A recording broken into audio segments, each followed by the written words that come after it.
Hi, this is Daniel with Art Cyclery, and today I'm going to show you how to adjust a Shimano mechanical 10-speed road derailleur.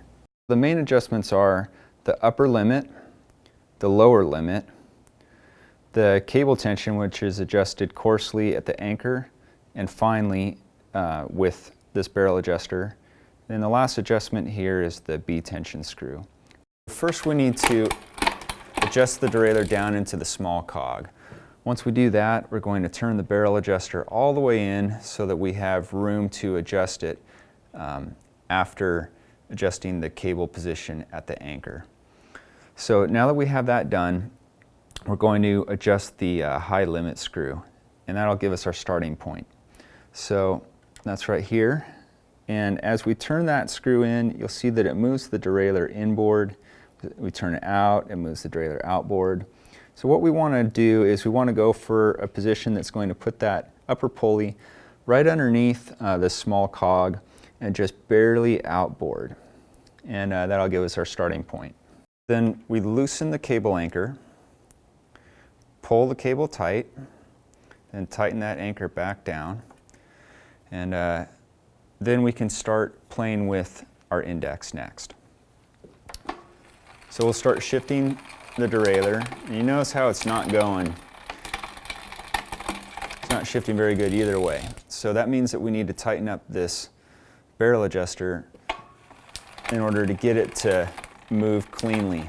So that's going to adjust our index and where it's going to stop on each gear.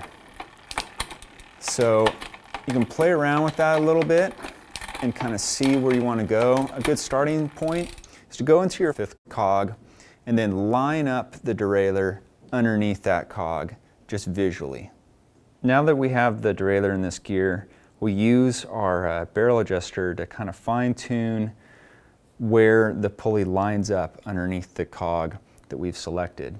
Now what we want to do with a Shimano derailleur is line up that cog just barely inboard of this cog. So right about there looks pretty good. Maybe we'll go another little detent there on the screw, and we'll play around with that, shift it a few times, see how that works. Had a little bit of hesitation there on that first one, but we'll play with it some more here. And so that's shifting pretty good. We'll go just one back, see if that works any better. And yeah, it's a little bit smoother. So we'll stop there and we have our index set. Now it's time to adjust our lower limit. So we'll shift the derailleur into the largest cog, and we want to have the derailleur line up underneath this cog, and turn the low limit screw here. And now I can feel we're against the limit already. You'll feel some resistance when you go to turn that in. And that's good because we don't want it to overshift at all. We want to make it impossible for the derailleur to shift into the spokes. So you can shift it down and shift it up and see if it is able to go into that gear smoothly without hearing any clicking. If it's clicking, it probably means that you have the screw in too far and it's having trouble staying in that cog and it's wanting to shift back down. So you can kind of play with that. Obviously, if it shifts into the spokes, you've gone way too far.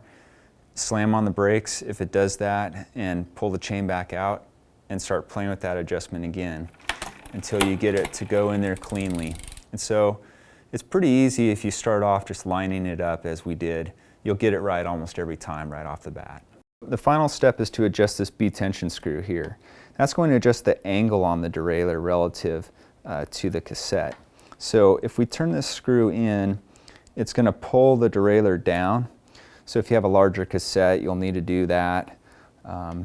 Now, what we want to do is have it be as close as possible to the cassette without the derailleur kind of bouncing off that cog. Having it in there close is going to make the derailleur shift quicker, and it's also going to make your chain and cassette last longer.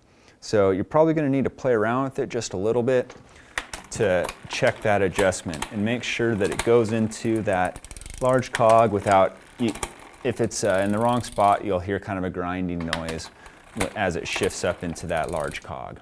So we've got it just right here. So that's how to adjust a Shimano mechanical road derailleur. If you have any questions, email us at info@artcyclery or just give us a call.